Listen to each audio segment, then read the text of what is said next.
Michael Carter walked slowly through the flea market. The air smelled of old books, leather, and rain.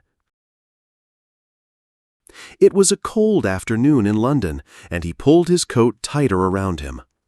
He wasn't looking for anything special, just passing time.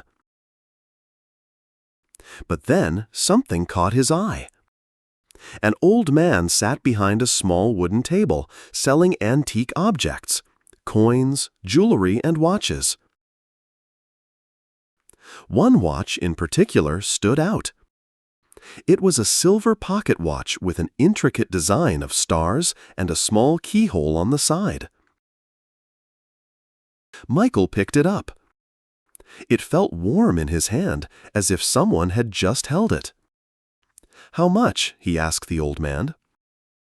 The man smiled, his eyes full of secrets. "For you, 10 pounds. Michael hesitated. He didn't really need a pocket watch, but something about it felt important. He handed over the money. "Be careful with time, young man," the seller said. "It moves in strange ways." Michael laughed softly. "Time always moves forward." The old man shook his head. "Not always." Michael walked away, turning the watch in his hands. He pressed the small button on the side, but nothing happened. Just an old watch, he thought. That night, in his small London apartment, Michael examined the watch again. He noticed the tiny keyhole. He frowned. A key? He hadn't seen one. As he turned the watch over, something strange happened. The air around him seemed to shimmer, like heat rising from a road. His vision blurred. A sudden dizziness hit him, and he grabbed the table to steady himself. Then, everything went dark. When he opened his eyes, he was no longer in his apartment. The room was different. The furniture was old, the air smelled of candle wax, and outside the window, gas lamps lit the streets. Michael's heart pounded. This wasn't London 2025. It was London 1895. Michael's breath caught in his throat. He looked around the dimly lit room, his pulse racing. The wooden furniture, the oil lamp on the small table, the heavy velvet curtains, it all felt too real. He reached for his phone, but it wasn't in his pocket. Of course not. He turned back to the pocket watch in his hand. It was still warm. Had it done this? A sudden knock on the door made him jump.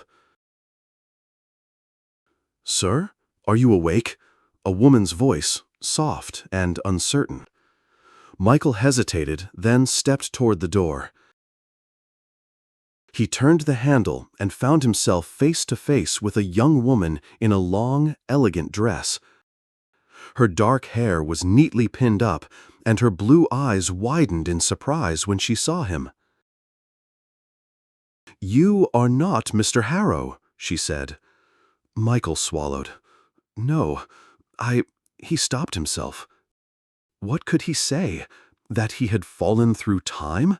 That sounded insane. The woman frowned. "Who are you? How did you get in here?" Michael glanced behind her. A long hallway stretched out, lit by candlelight. Somewhere in the distance, the muffled sounds of the city drifted through the windows. Horse hooves on cobblestones, the occasional shout of a street vendor. "My name is Michael Carter," he said finally. I think there's been a mistake." The woman's eyes searched his face, as if trying to decide whether to believe him. "This is my brother's room," she said. "Mr. Harrow. He is away on business, and no one should be here." Michael's mind raced. I was just passing through. I didn't mean to intrude."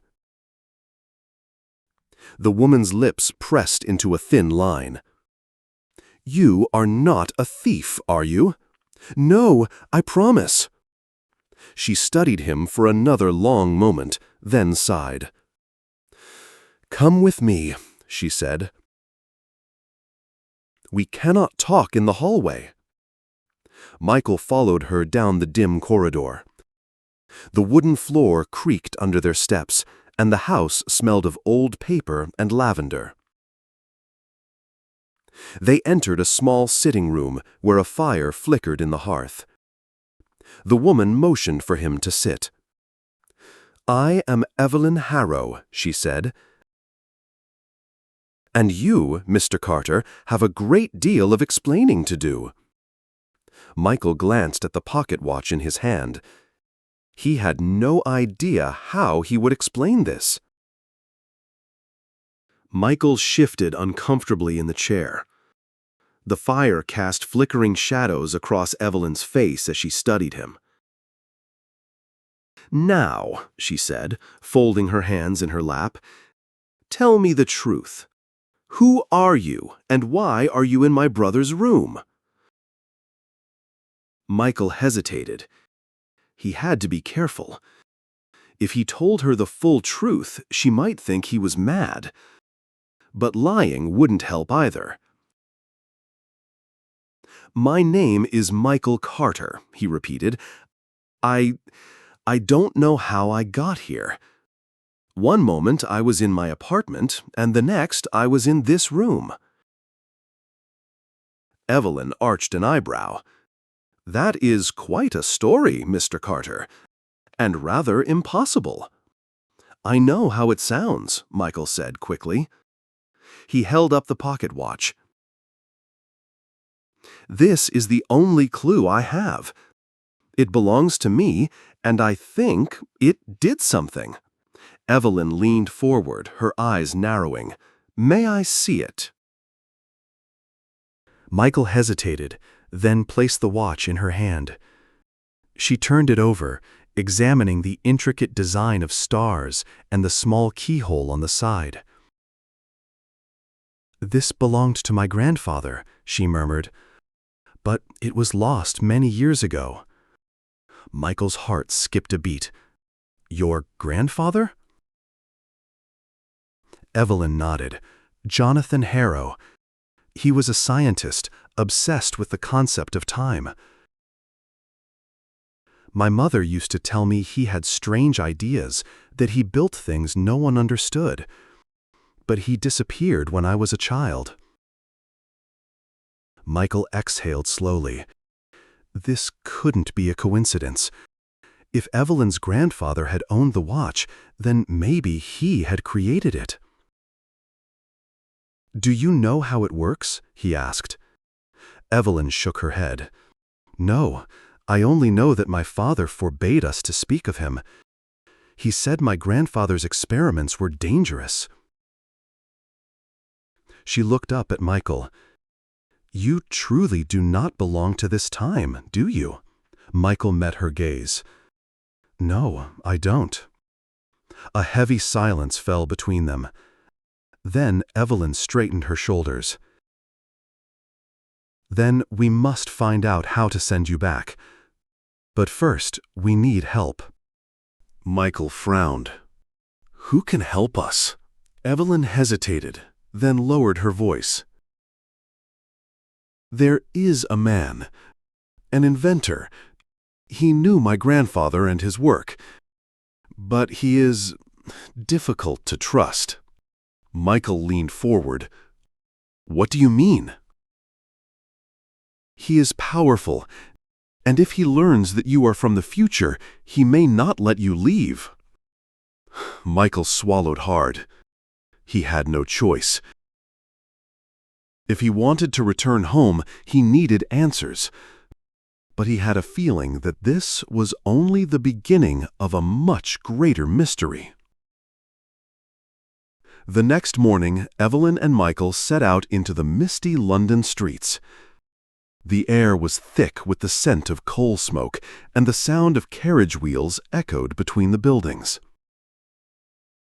Evelyn led Michael through narrow alleys until they stopped in front of a large iron gate. Beyond it stood a tall, ivy-covered house with smoke curling from the chimney. "This is where we'll find him," Evelyn whispered. Michael glanced at her. "Who exactly is this man?" Evelyn hesitated. "His name is Victor Sinclair.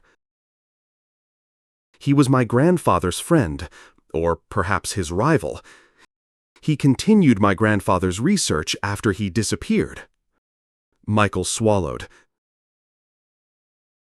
"And you trust him?" Evelyn's blue eyes darkened. "No." She lifted the heavy iron knocker and let it fall.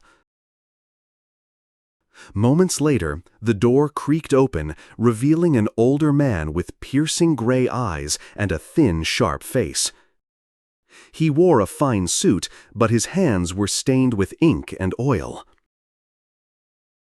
"Evelyn Harrow," he said, his voice smooth yet calculating. "How unexpected." His gaze flicked to Michael. "And your companion?" Michael stepped forward. "Michael Carter." Sinclair smirked. "You are not from here." Michael's heart pounded. "What do you mean?" Sinclair stepped aside, motioning for them to enter. "Come in. We have much to discuss." Sinclair's study was filled with strange machines, gears, and half-built contraptions. On the walls hung blueprints covered in complex equations. Michael recognized symbols that looked eerily similar to those on the pocket watch. "You have a timepiece, don't you?" Sinclair asked, his voice low. Michael and Evelyn exchanged a glance. "Show him," Evelyn said reluctantly. Michael placed the pocket watch on the table. Sinclair picked it up with careful hands, his eyes gleaming with fascination. Jonathan Harrow's final creation. "You know how it works?" Michael asked. Sinclair chuckled. "I know it is dangerous. Your presence here is proof." He set the watch down and leaned forward.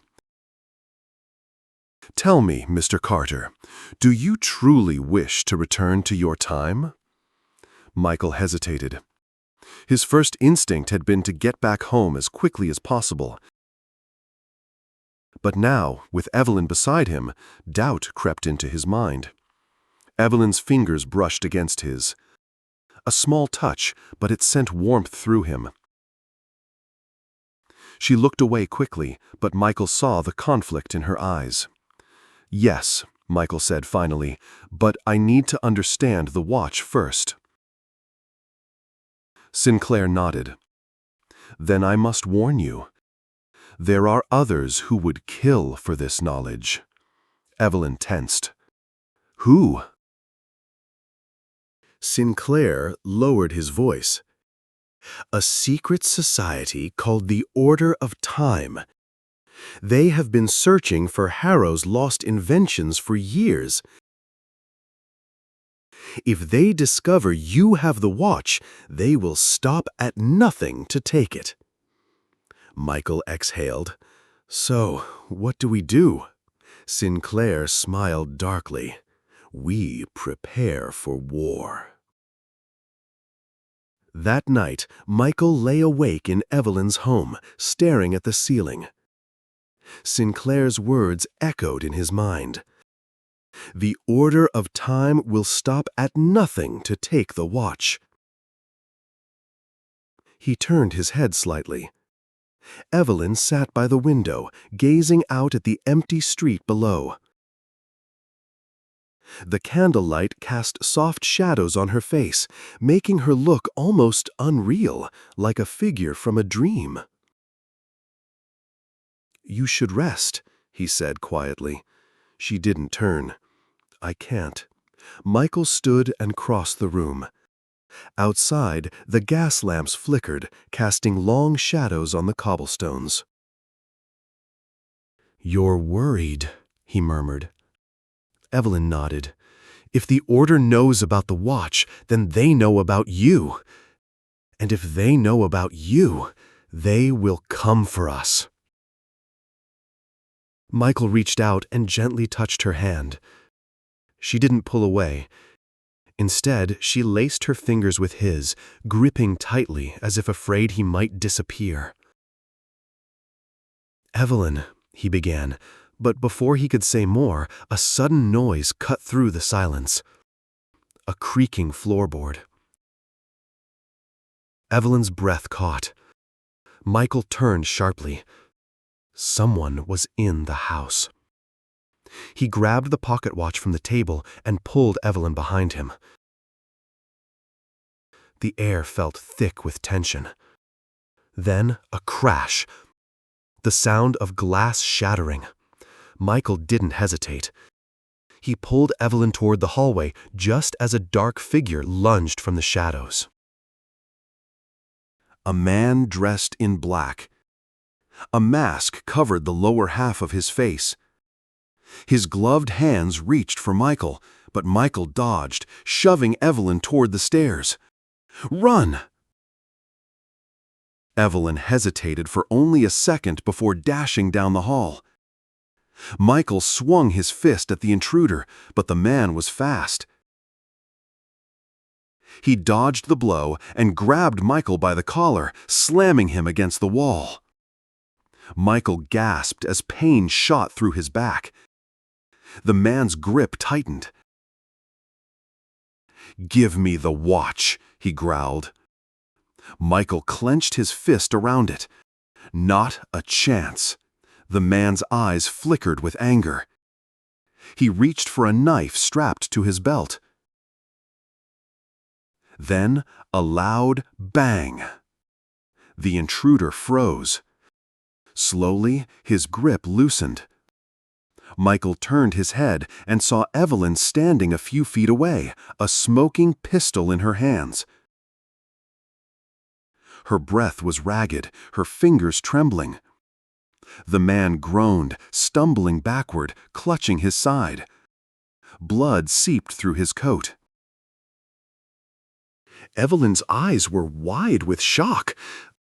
I didn't mean to." Michael didn't wait for her to finish. He grabbed her wrist and pulled her toward the back door. "We have to go, now." Behind them, the wounded man staggered, reaching for something in his coat. Michael knew they didn't have time to find out what. They ran into the night, disappearing into the fog. They didn't stop running until they reached the river. Michael leaned against the stone wall, catching his breath. Evelyn's hands were still shaking. "I shot him," she whispered. Michael looked at her. "You saved my life." Evelyn swallowed. "But now they'll never stop hunting us." Michael knew she was right. The order of time wouldn't give up. If they had sent one assassin, more would follow. He touched Evelyn's cheek lightly, turning her face toward his. "We'll figure this out," he promised. Evelyn's eyes searched his. "How?" Michael looked down at the watch. The keyhole. The strange markings. There had to be more to it. "We find out how this works," he said, "and we use it before it's too late." A gust of wind blew through the streets, carrying the distant sound of bells. Somewhere in the darkness, they weren't alone. The hunt had only just begun. Michael and Evelyn took refuge in an abandoned warehouse near the docks. The wooden beams creaked in the wind, and the smell of damp wood filled the air. They sat on the cold floor, the dim moonlight casting long shadows around them. Evelyn was still shaken. She hugged her arms, her gaze distant. Michael sat beside her, placing the pocket watch between them. "This thing is the reason they're after us," he said. "We need to understand it before they find us again." Evelyn took a deep breath. "My grandfather kept notes. If anyone knew how it worked, it was him." Michael nodded. "Then we need to get to them. Where are they?" Evelyn hesitated. "My family's estate. But my father locked his study years ago. No one is allowed inside." Michael ran a hand through his hair. "We don't have a choice. We have to break in." Evelyn looked at him with uncertainty, but then she nodded. "If it means staying alive, let's do it."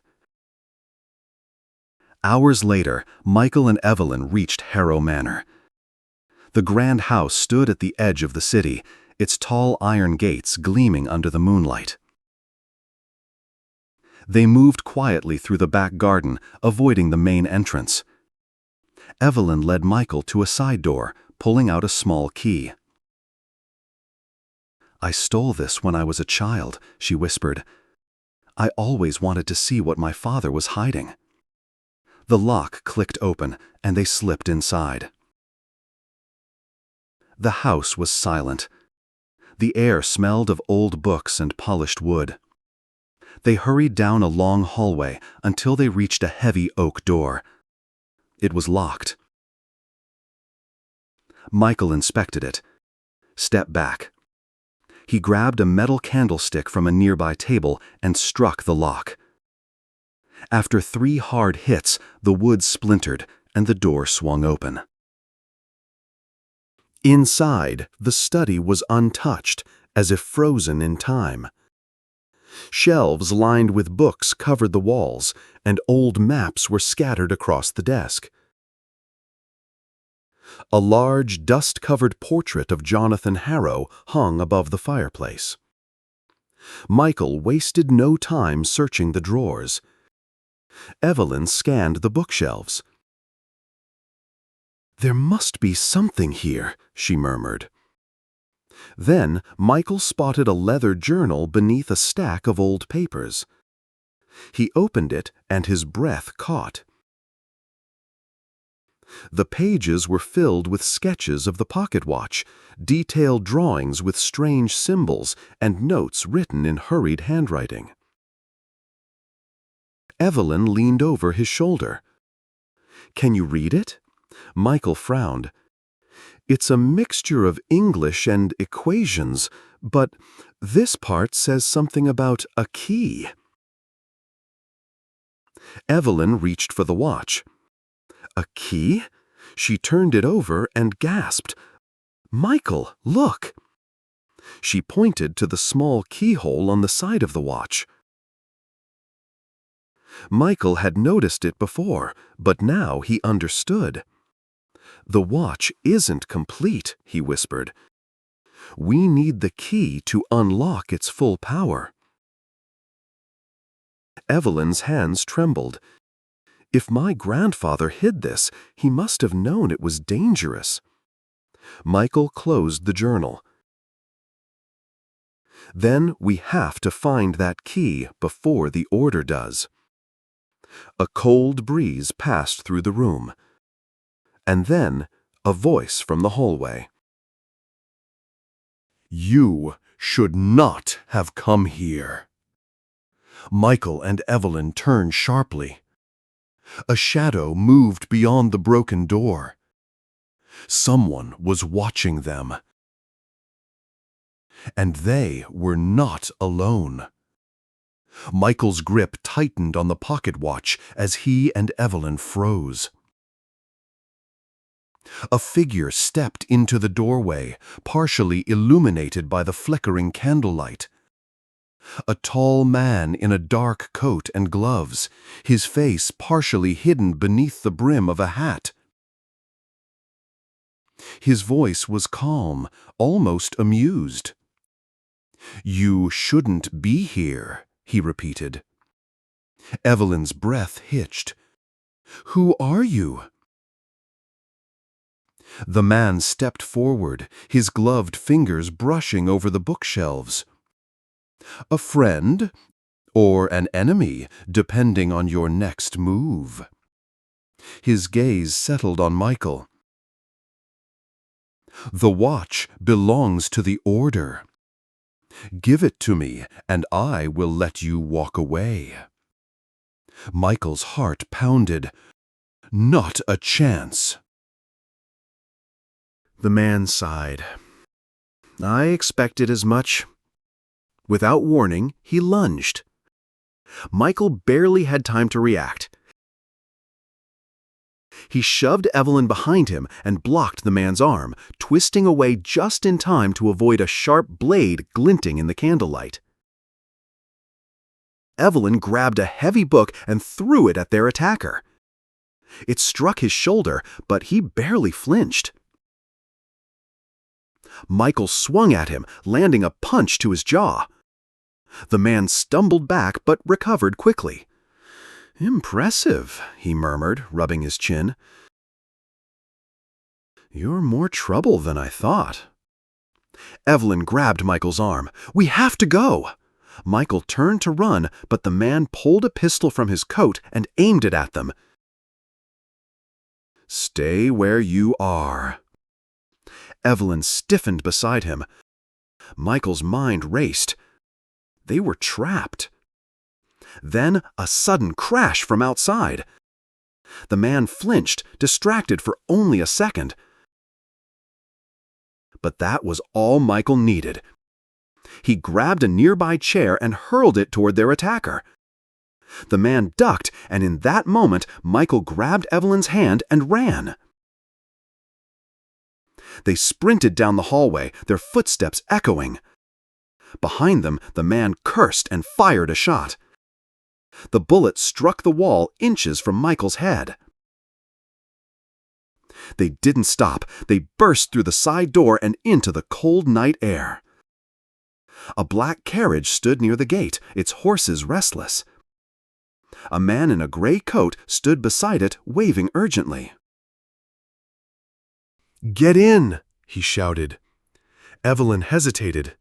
"Who?" "No time." Michael yanked her toward the carriage.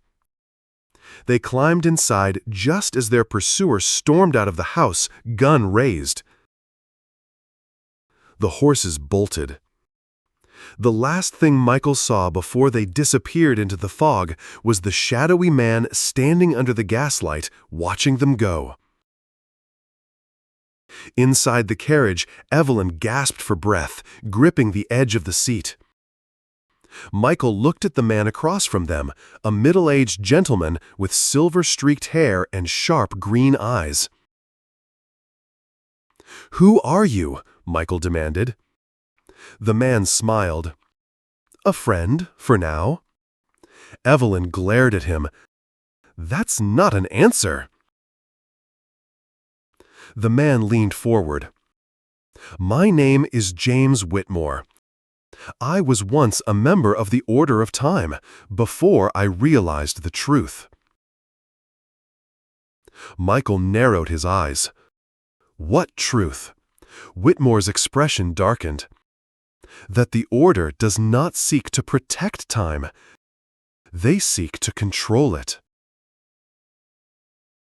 Evelyn swallowed. "And the man who attacked us?" Whitmore's jaw tightened. "Nathaniel Graves, one of the Order's best assassins. If he is after you, you are in grave danger." Michael clenched his fists. "Then we need to find the key before he does." Whitmore nodded. "And I know where to start." Evelyn's eyes widened. "You do?" Whitmore reached into his coat and pulled out an old, yellowed letter. "Your grandfather left clues. I have spent years trying to decipher them." Michael took the letter and unfolded it. The words were faded, but one line stood out. "The key lies where time stands still." Michael frowned. "What does it mean?" Whitmore's gaze was steady. "It means we must go to the one place in London where time has been frozen for centuries." Evelyn whispered the name before Whitmore could. "The Tower of London." A heavy silence settled between them. Outside, the city lights flickered past as the carriage sped into the night. The hunt for the key had begun. The Tower of London loomed ahead, its ancient stone walls casting long shadows in the pale light of the moon. Michael sat across from Evelyn in the carriage, his mind racing. They were closer than ever to the key, but with every step, the danger grew. Nathaniel Graves wouldn't stop until he had what they were after. Whitmore had not said a word during the ride. His expression was unreadable, his eyes scanning the streets as the carriage rumbled through the city. Evelyn, on the other hand, was silent, lost in thought. Every now and then she would glance at Michael, her eyes searching his face. Michael's heart raced. They had barely spoken since the incident at Harrow Manor, and the tension between them was palpable. Was it the danger? Or was it something more? Finally, the carriage stopped, and Whitmore motioned for them to follow him. "We'll enter through the back gate," Whitmore said. "The guards are less vigilant there, and we won't attract attention." They stepped out onto the cobblestones. The air was cold and still, as if the tower itself had been waiting for their arrival. As they moved through the darkened courtyard, Michael couldn't shake the feeling that they were being watched. He kept glancing over his shoulder, his senses heightened. But there was no sign of pursuit. Evelyn walked closely beside him. She seemed as tense as he felt, but she still found the courage to speak in a low voice. "Do you really think the key is here?" Michael glanced at her, his hand brushing against hers. For a brief moment, he felt the warmth of her touch, and a sudden rush of protectiveness filled him. He would do anything to keep her safe. "I don't know," he admitted. "But Whitmore believes it's the only place we haven't searched. If your grandfather hid it anywhere, it's here." Whitmore led them to a hidden door in the back of the tower. He pulled out a small key from his coat pocket and unlocked the heavy iron door. Inside, the air was thick with the scent of dust and ancient stone. The only light came from the faint glow of lanterns hanging from the walls. "This is where time stands still," Whitmore said quietly. "The room where all the secrets of the past were stored. If the key is anywhere, it's here." They stepped inside. The room was filled with old artifacts, books, and strange contraptions, many of them covered in dust. But one object in the center of the room caught Michael's eye, a large, intricate clock, its hands frozen at midnight.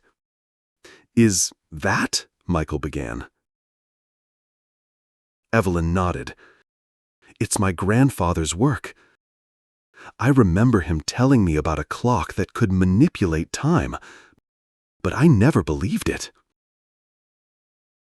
Whitmore stepped forward and placed his hand on the clock. "The key is connected to this clock. If we can unlock it, we will find the answers we need." Suddenly, there was a loud noise from outside, the sound of boots echoing on stone. Michael's heart skipped a beat. They found us. Whitmore's eyes narrowed. We don't have much time. He moved quickly to the clock, pulling at its gears and levers. Evelyn, you and Michael need to hide, now.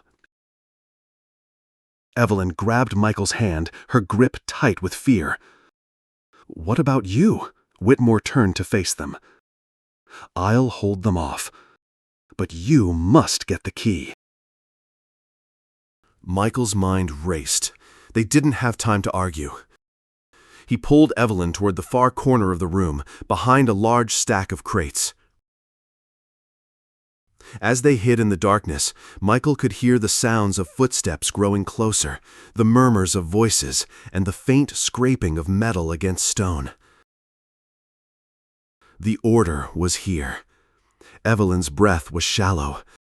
Her hand remained firmly in his. I'm scared, she whispered. Michael squeezed her hand. We're in this together. We'll get through this. Evelyn looked up at him, her eyes wide with fear. But there was something else there, too, a deep trust that made his chest tighten. In the midst of the danger, in the madness of their situation, he realized he had never felt more connected to her. They were fighting for survival, and for each other. The door to the room burst open. Two figures, cloaked in black, stepped inside. Michael's pulse raced. He could see them scanning the room, their eyes moving over every corner. The clock, the shelves, the artifacts. They were searching for something, and Michael knew what it was. We don't have much time, the first figure muttered. The second one nodded, his eyes glinting. We'll find it. And when we do, nothing will stand in our way. Evelyn's grip on Michael's hand tightened. Her voice was barely a whisper. We can't let them take it. Michael nodded. They needed to act fast. He glanced around the corner, trying to assess the situation. Whitmore had disappeared behind the clock, his movements quick and precise as he worked to unlock its mechanisms. Suddenly, one of the figures turned toward them. Michael's heart stopped. But Evelyn didn't hesitate. She grabbed Michael's arm and pulled him into the shadows, out of sight. The footsteps grew closer. The seconds felt like hours. Michael's breath caught in his throat as he watched the cloaked figures move past them, searching the room with meticulous care. It was a race against time, and they were running out of time. Then, from behind the clock, there was a click. The room seemed to hold its breath. The click of the clock echoed in the silent room, sharp and final. For a moment, everything seemed to pause. The two cloaked figures froze, their heads turning toward the sound. Michael's heart hammered in his chest as he pulled Evelyn further into the shadows. The figures had not yet spotted them, but the tension was unbearable. Whitmore stepped back from the clock, his face pale and sweating from the effort. The key, he muttered under his breath. It's here. The first cloaked figure took a step forward, eyes narrowing. What's that? He asked. The second man's eyes darted toward the clock, but Whitmore was already moving. In one swift motion, he grabbed a nearby iron rod from the wall and swung it, knocking the closest man off balance. Go! Whitmore shouted, his voice urgent. Michael didn't wait. He grabbed Evelyn's hand and pulled her toward the door. They ran as fast as they could, not daring to look back. Behind them, Whitmore fought with the intruders, the sound of the struggle growing fainter as they made their way through the labyrinth of the tower. They reached the outer courtyard just as the first light of dawn began to break across the sky. Michael's lungs burned, but he pushed on, dragging Evelyn toward the carriage. She stumbled behind him, her breath ragged. "We can't keep running," she gasped. "They'll follow us." "We don't have a choice," Michael replied. "Whitmore can't hold them off forever. We have to get out of here." As they reached the carriage, a shadow moved in the corner of Michael's eye. He spun around, his hand reaching for the watch. The figures from the tower emerged from the mist, walking toward them. Nathaniel Graves stood at the front, his dark eyes locked onto Michael's. "It's over," Graves said, his voice cold and emotionless. Michael felt his stomach drop. He could see the other figures, members of the order, closing in around them. There was no escape this time. Evelyn's hand trembled in his. "What do we do now?" she whispered. Graves took a step forward. "You have two choices. Give me the watch and surrender, or," he motioned toward the others, who raised their weapons. "This ends here." Michael's mind raced. The watch, the key, it was all coming to a head. But there was something more, something Evelyn hadn't yet realized. He turned to her, a sense of urgency rising in his chest. "There's another way," he said, his voice steady despite the danger. Evelyn looked at him, confused. "What do you mean?" "The key," Michael continued. "It's not just about unlocking the watch. It's about unlocking time itself." Evelyn's eyes widened as she realized what he meant. "The key has the power to stop the order, to undo everything they've done," Michael said. "But only if we use it together." Before Evelyn could respond, Graves raised his hand. "Enough talk. I'm taking it." He stepped forward, but Michael was ready. With a quick motion, he activated the pocket watch, and the world around them seemed to blur. The space between moments seemed to stretch, as if time itself was bending. Suddenly, everything around them froze. The wind, the birds in the sky, even the people, everything came to a complete standstill. Michael and Evelyn stood motionless in a world suspended in time. It was then that Michael understood. The key wasn't just about controlling time, it was about breaking it. He turned to Evelyn, who looked as stunned as he felt.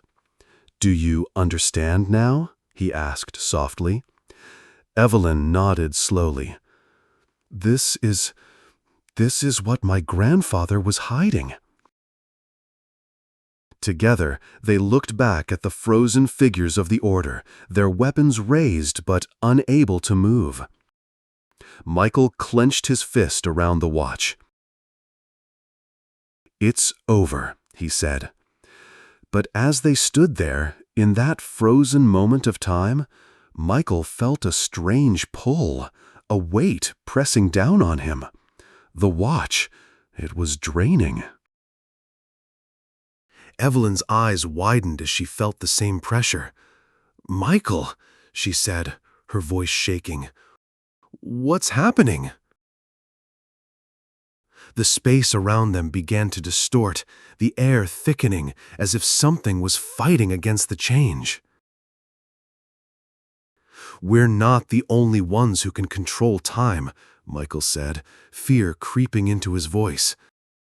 The watch is powerful, but its power is unstable. If we don't fix this soon, everything will unravel. Evelyn's heart raced. But we can't leave it like this. We have to stop the order. Michael nodded, but there was a difficult decision looming. They could undo the damage and reset everything, return to the past and continue running, forever chased by the order. Or they could use the watch's power to destroy the order, forever breaking the cycle of time and stopping the endless chase. But the cost was high. The watch would destroy everything in its wake, even their memories. They would no longer remember their fight, their bond, or each other. "I don't know if we can do this," Evelyn whispered. "I don't want to lose you, Michael." Michael took her hand. "We've been through too much. But this is the only way to end it." He looked at the watch, feeling the immense weight of the decision. "We can either live in fear, always running, or we can make it stop. Together." Evelyn looked into his eyes, tears shimmering in hers. "Do it," she said. "End it." With a deep breath, Michael activated the watch once again. This time, the air seemed to crackle with energy, and the entire world around them shifted. The frozen moment of time began to tear apart, unraveling everything in its path. The order was gone. The future was free. But as the power of the watch overwhelmed them, Michael and Evelyn felt everything slipping away, the memories, the moments they had shared, their bond. For the first time in a long while, Michael let go. When Michael woke, it was to the sound of birds singing in the morning light.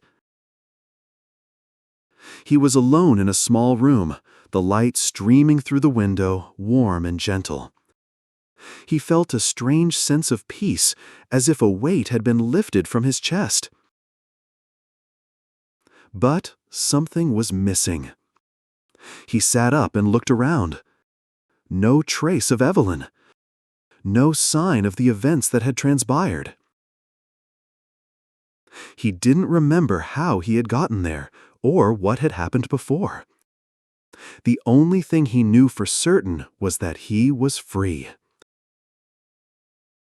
And somewhere, deep down, he knew that it had been worth it. Time, for the first time, was no longer a prison. It was a gift.